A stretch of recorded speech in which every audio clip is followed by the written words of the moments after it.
ঢাকা মাওয়া মহাসড়কে গুলিবিদ্ধ অবস্থায় অজ্ঞাত এক তরুণীর মরদেহ উদ্ধার করেছে পুলিশ। শনিবার সকাল ৮টার দিকে শ্রীনগরে দোগাছি সার্ভিস সড়কে মরদেহ দেখতে পেয়ে পুলিশকে খবর দেয় স্থানীয়রা। মরদেহের পাশ থেকে ৫টি গুলির খোসা উদ্ধার করা হয়েছে। পুলিশের ধারণা, গুলি করে ওই নারীকে হত্যা করেছে দুর্বৃত্তরা। স্থানীয়রা জানান, শনিবার ভোরে ওই নারীকে এক যুবকের সাথে সড়কটিতে হাঁটতে দেখা গেছে। তবে কে বা কারা ওই নারীকে গুলি করেছে সেই বিষয়ে কোনো তথ্য জানাতে পারেনি তারা। তবে পুলিশ ঘটনাস্থলের আশপাশে ফুটেজ সংগ্রহ করে অপরাধী শনাক্তকরণের কাজ শুরু করেছে বলে জানিয়েছে শ্রীনগর থানার ওসি কাইম উদ্দিন চৌধুরী।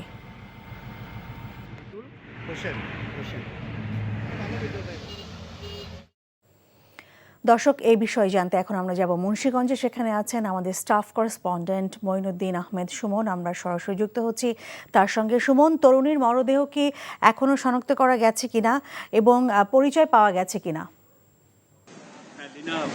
যেটি বলছিলেন যে এখনো শনাক্ত হয়নি।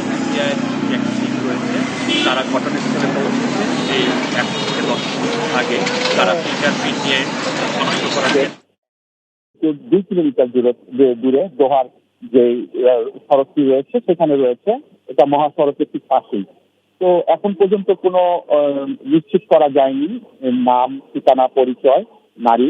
তিনি 22 থেকে 24 বছরের হবে বলে ধারণা করা হয়েছে এবং তার মুখোমুখির নিচে উত্তর করে শুয়ে আছে, যার জন্য বোঝা যাচ্ছে না যে তার পরিচয়। তবে তার শরীরে থেকে রক্ত বের হচ্ছিল এবং বেশ কয়েকটি গুলির খোসা পাওয়া গিয়েছে। আমাকে জানিয়েছে অতিরিক্ত পুলিশ সুপার আনিসুর রহমান। তিনি বলছে যে ফিঙ্গারপ্রিন্টের সাথে সাথে আমাদের তদন্তের কাজ চলছে।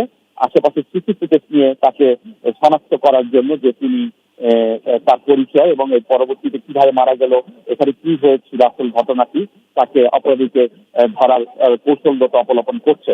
তো লিনা, এই ছিল আমার কাছে সর্বশেষ তথ্য।